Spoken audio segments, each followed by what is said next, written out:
It's about 31 and a half hours into 2010.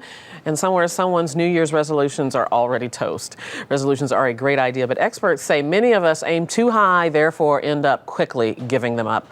Women's Day Health Director Amy Brightfield joins us for our Health Watch with easy solutions to avoid failed resolutions. And the fact is, everybody makes them, right, Amy? Yes, and almost everybody breaks them. Well, the fact that actually research shows the fact that you make it even increases the chances that you'll make some positive change. Maybe you won't keep the exact resolution, but that the fact that you're thinking along those lines will help you change even a little bit. Okay, so sort of about where your mindset is. Yes. I know right now, if I go to my gym, it's cram-packed full with people, and it will be for the next month. Right. And then it will clear out again. Right. But the first very popular resolution is exercise. Right. People think too big on it. They think, I'm going to get up every day, I'm going to exercise for 30 minutes. But what you should do, you should break it down.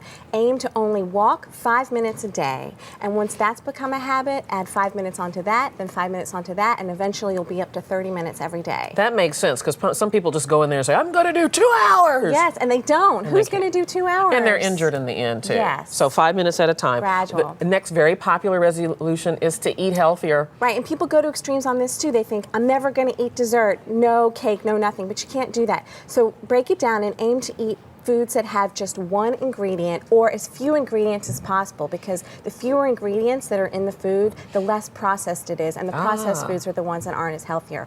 Also, to get the 5 to 9 servings of fruits and vegetables, have a fruit or vegetable with every meal, and a good way to do that is to start with a salad with lunch and with dinner. That makes perfect sense. I know that's one of our resolutions in our home is to eat a little healthier.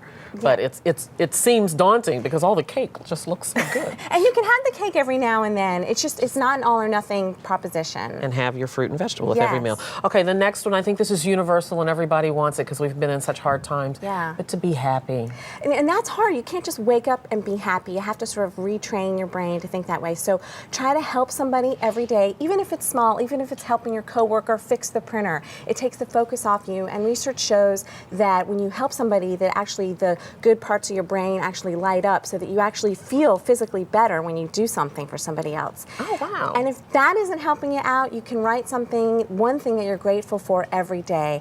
It could be as simple as you're thankful that you can get your morning latte. It doesn't have to be, I'm thankful for big, huge things. It can be really small. That gratitude journal is what a lot of people call them, is really a great thing because it sort of takes your attention off of everything that's wrong, right? And it's gradual. It works gradually. Like, it definitely changes your train of thought. Okay.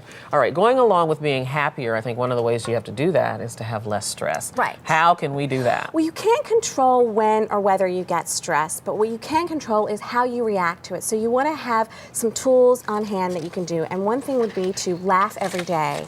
And that can be as simple as watching a funny video on YouTube, calling a friend who's funny, because actually research shows that physically makes you feel better. It releases endorphins. The other thing you can do is take 5 minutes to take quick, slow breaths, long, slow breaths. Okay. And just doing it for 5 minutes physiologically takes your body down, helps your body manage the stress that you're getting hit with. And in our final 30 seconds, which none of us here at the early show can do, but get more sleep. Right, well, and do it gradually. People think they can make up for it on the weekend. That's a bad idea. First, find out how much you actually need, and that is go to sleep and wake up without an alarm, and then do a gradual set back every 5 minutes, go to sleep a little bit earlier. So say you want to go to bed at 10, but you're going to bed at midnight, go to bed at 11:55, then 11:50, and gradually you'll work your way back to where you need to be. All right, this makes sense. It seems very doable. I hope so. Amy Brightfield, thank you so much.